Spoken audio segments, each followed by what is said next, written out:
Adalar Ha? sahilinde bekliyorum.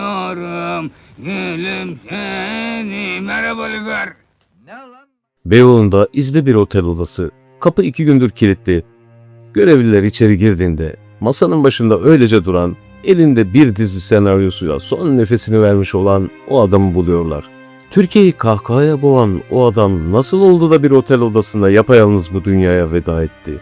Peki oğlu Tardu Flordu'nun babasıyla 7 yıl boyunca tek kelime konuşmamasının arkasındaki o büyük pişmanlık neydi? Ekranların en neşeli sarhoşu gerçek hayatında neden bu kadar ağır bir hüzün taşıyordu?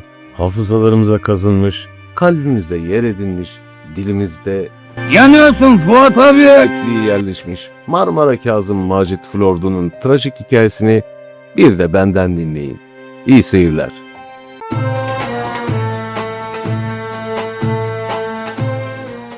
Macit Flordun 1939'da Bulgaristan'ın Vidin şehrinde dünyaya geldi.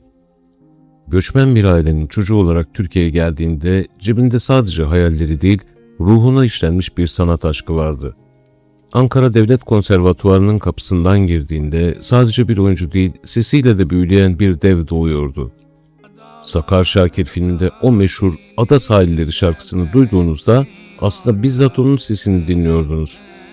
Tiyatro sahnelerinde tam 14 yıl boyunca aralıksız oynadı ve Ankara'dan Bursa'ya kadar her yerde alkışlar topladı. Sizce bir oyuncu neden 14 yıl emek verdiği devlet tiyatrosunu bir anda bırakıp sinemaya geçmek ister? Kendi anlatımlarıyla Ankara'nın o dönemki sanat ortamını kısır bulduğunu söyleyerek kendine yeni bir çevre aramak için İstanbul'un yolunu tuttu. Sinemaya geçmeye karar vermişti ama bir şartı vardı. Sadece erotik filmlerde oynamayacak ve sinemaya yeni bir soluk getirecekti.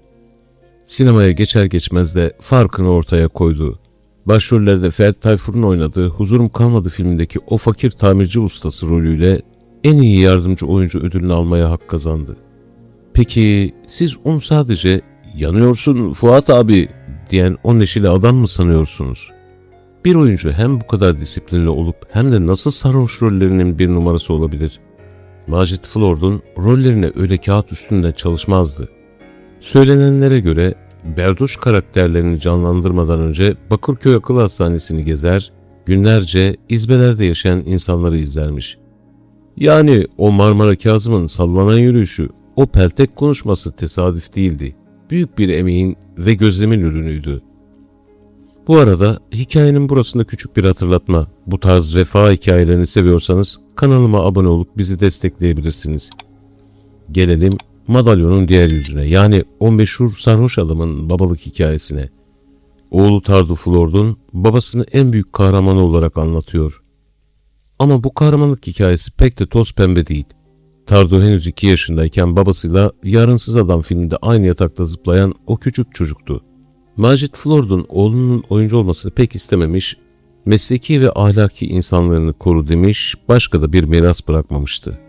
Bir düşünsenize, aynı kadına o kadar aşıksınız ki onunla 3 kez evlenip 3 kez boşanmışsınız. Macit Flordun'un özel hayatı tam bir fırtınaydı. Eşiyle ne beraber yapabiliyordu ne de ayrı. Bu karmaşanın içinde babasıyla yaşadığı bir tartışma yüzünden Tardu tam 7 yıl boyunca babasıyla tek kelime konuşmadı.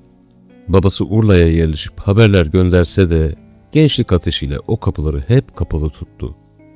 Bu hikayenin zirvesine yaklaştığımızda ise en can yakıcı kısmı geliyor. Macit Flordun hayatının son yıllarında psikolojik olarak çok yıpranmıştı. Asistanlarının anlatımına göre çok öfkeli ve içine kapanık bir haline gelmişti.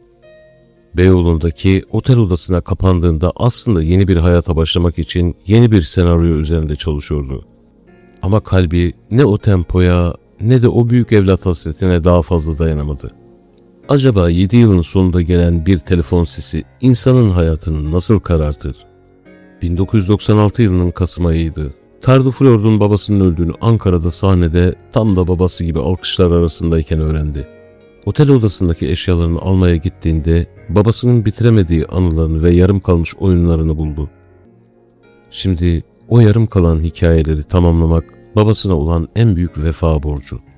Tardu Flordun bu konuda "babanızla ne olursa olsun arayı açmayın, yoksa o pişmanlık bir ömür peşinizi bırakmaz diyordu. Yeşilçam'ın o gülen ama içten içe ağlayan yüzü Macit Flord'un 57 yaşında sessizce aramızdan ayrıldı. Belki bir otel odasında yalnız başına öldü ama "Yanıyorsun Fuat abi" sesiyle hala milyonların evinde yankılanmaya devam ediyor. Nur içinde yat Marmara Kazım. Bu millet seni unutmadı, unutmayacak. Sizler de Macit Flord'unla ilgili bildiklerinizi, düşüncelerinizi, duygularınızı yorumlardan bizle paylaşabilirsiniz. Bir sonraki hikayede görüşene kadar esen kalın.